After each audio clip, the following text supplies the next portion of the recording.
নমস্কার, কেমন আছেন সবাই? আজ শুক্রবার, বাজে এখন সকাল 5টা। এই যে সকাল সকাল বৃষ্টি আরম্ভ হয়েছে। সারা রাত এত গরম ছিল, আজ সকাল সকাল আবার বৃষ্টি আরম্ভ হয়েছে। ভালোই হয়েছে, ওয়েদারটা ঠান্ডা হবে। এই যে 7টায় এলাম একটু।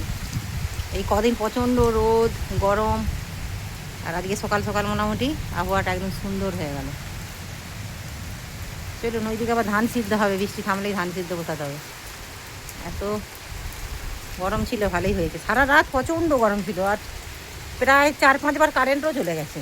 এত গরম, গাছপালাগুলো একটু বাঁচলো হাঁপ ছেড়ে।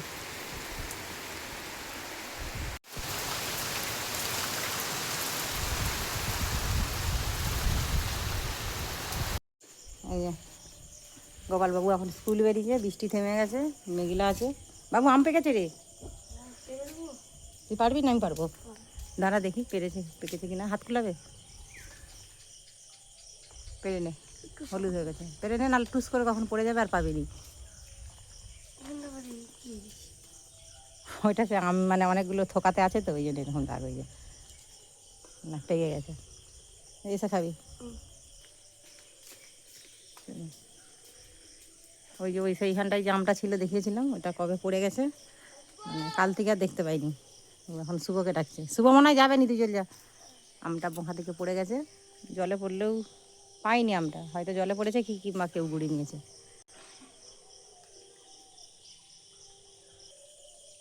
আর এই যে এইদিকে কদিন ঢ্যাঁড়সগুলো তুলাই হয়নি।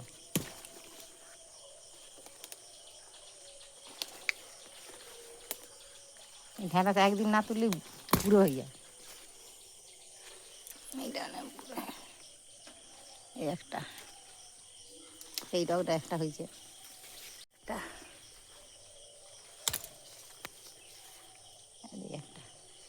একটা 4-5টা করে রোজে তুললেই হয়ে যাবে। এইটা একটা।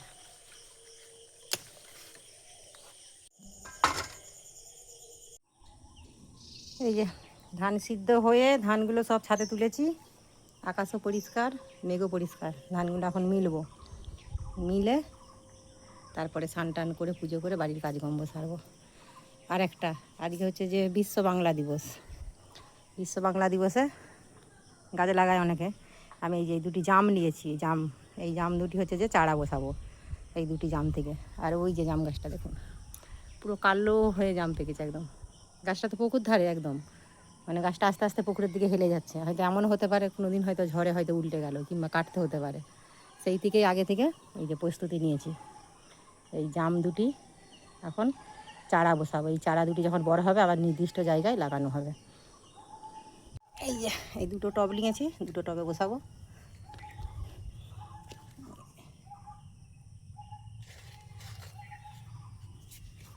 আর এই তো একটা, যদিও এমনি জাম খেয়ে যে বীজ ফেলা হচ্ছে তা থেকে হবে, তবু একটা বসালাম আর কি। এই চারাগুলো যে হবে টবের মধ্যে কিছুটা বড় করে নেবো ভালো করে, তারপরে গাছেরগুলো ঠিক জায়গা করে লাগানো হবে। আপাতত দুটো বসাচ্ছি, তবে আরও হচ্ছে যে কয়েকটা চারা করব, কেন কিছু কিছু আত্মীয় বাড়িতে দেবো, কিছু বন্ধুবান্ধবরা বলেছে তাদের বাড়িতে দেবো। হয়ে গেছে, দিয়ে দিলাম জল। গাছ তো আমরা সবাই কিনে নিয়ে এসে লাগাই, কিন্তু একটা বীজ থেকে চারা তৈরি করে লাগানা, সে গাছের মজাটাই আলাদা। নিজে হাতে তৈরি করা বীজ থেকে চারা। চলুন, আর এখন যে গাছটায় জাম হয়েছে ওটাও কিন্তু বীজ থেকেই গাছটা।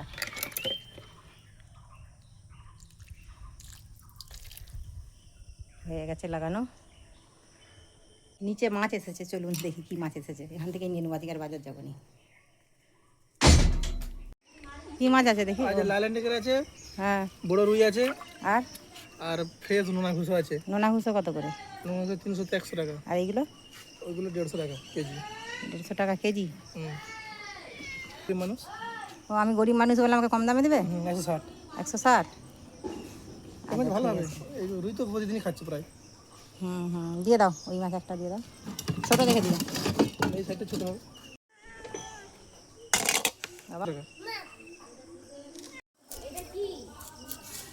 এই যে তেলাপিয়া মাছটা একবারে কেটে ভালো করে সাইজ করে নিয়েছি, কেন ওর কাঁটাগুলো বড্ড মোটা, কাটতে গেলে একটু অসুবিধা হয়। মাছ ধুয়ে কিছুটা ফ্রিজে রেখে দিয়েছি, আর কয়েকটা মাছ নিয়ে নিয়েছি। কয়েকটা হচ্ছে যে চিংড়ি মাছ নিয়েছি, আর কয়েকটা মাছের পিস আর মাছের মুড়োগুলো নিয়েছি। এই যে দেখুন, গোপাল যে আমটা পেরেছিল সেই আমটাই।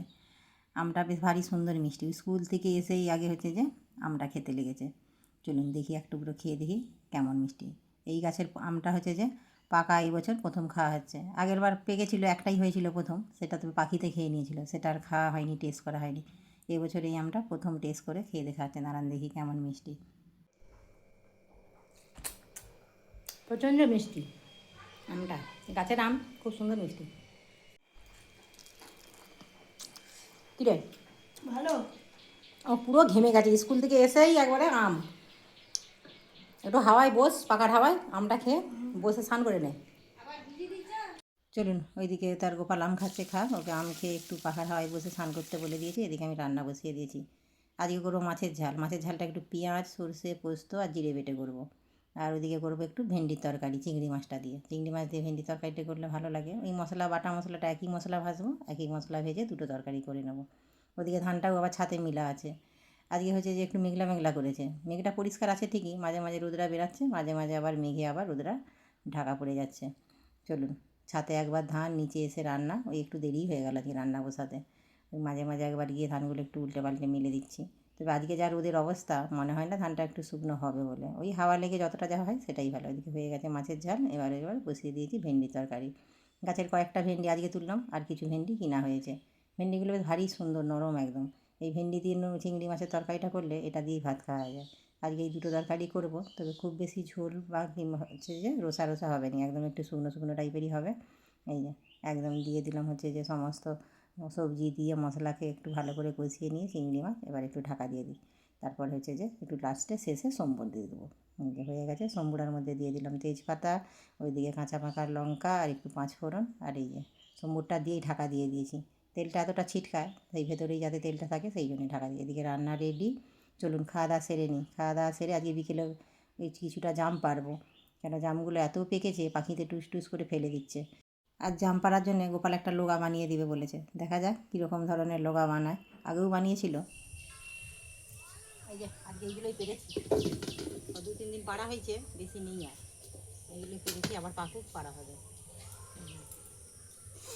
লোগাটা গোপাল যে করেছে সেই লোগার ডগিতে বোতল দিয়ে আছে, ওটা দেখাচ্ছি। গোপাল বানিয়েছে এই লোগাটা বসে বসে, সেই লোগাটাই করেই পাড়া হয়েছে। আর কিছুটা গাছে উঠে আকর্ষি করে পাড়া হয়েছে। এগুলো হচ্ছে যে একজন নিবে, তার জন্য পাচ্ছি। আবার এই আজকে বৃষ্টি হয়েছে, আবার 2 দিন পরে প্রচণ্ড পেকে যাবে। প্রচুর জাম হয়েছে এবছর গাছটা, মানে কয়েক বছর হচ্ছে হলেও এবছর যেন বেশি জাম হয়েছে। এই তোরা নিয়েছিস, খা খা খা, এ কতগুলো নিয়ে নে। আরে নাও না, জিভ যেন কালো হয়ে যায়, জিভগুলো দেখা। আমার দেখ কার বেশি কালো হয়েছে বল। দেখ ওইভাবে নয়, খা, খেলে লাল হবে। জিভে আবার ঘষে কেউ, খেলে জিভ অটোমেটিক লাল হয়ে যাবে। মিষ্টি শোনো কোথায়, এই যে দেখুন, এই হচ্ছে যে মানে লোগার ডোগায় বোতলকে লাগিয়েছে, পেরেক দিয়ে লাগিয়েছে এটা। এই যে পেরেক দিয়ে সেঁটে দিয়ে এইটা বোতলটা লাগিয়ে এইভাবে কেটেছে, এটাতে করে জাম পাড়া হচ্ছে। এটা দুপুরবেলা গোপাল করেছে, আমি ঘুমাচ্ছিলাম আজকে, একটু দুপুরে শুয়েছিলাম, গোপাল এটা দুপুরবেলা করেছে। দাঁড়ান আমরা একটু পেড়ে দেখাচ্ছি। এই যে এইভাবে বোতলের মধ্যে আসলো, এইভাবে পাড়া হয়ে গেল। তো আগের বছরও করে দিয়েছিলাম আমাকে পেয়ারি পাড়ার জন্য, এবছর আবার জাম ধরার জন্য করেছে। এই দেখুন লোকাটা বড় হয়ে গেছে না, যার জন্য অসুবিধা হচ্ছে, তাই তো? হ্যাঁ, প্রচুর বড় হয়ে গেছে। ছোটোর মধ্যে হলে এটা পাড়তে সুবিধা হয়।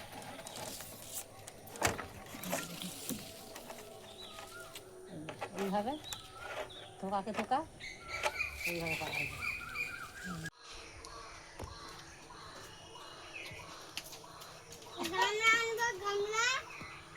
আমার আনতে হবে নি, আর অল্প পারবো, অনেকগুলো পাড়া হয়ে গেছে, আবার কালকে পারবো, একদিনে পারলে হবে না।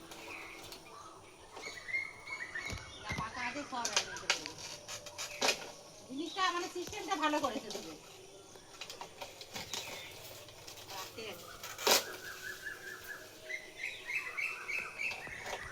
গোপাল এক একটা করে ফোন দেখে দেখি করে বেশি।